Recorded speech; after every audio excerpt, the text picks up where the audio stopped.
The Prism is a great car you can get for great money.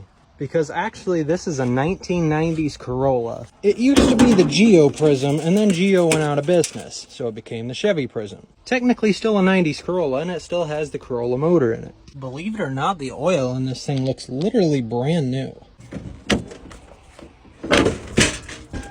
Oh, this Toyota reliability better fire right up.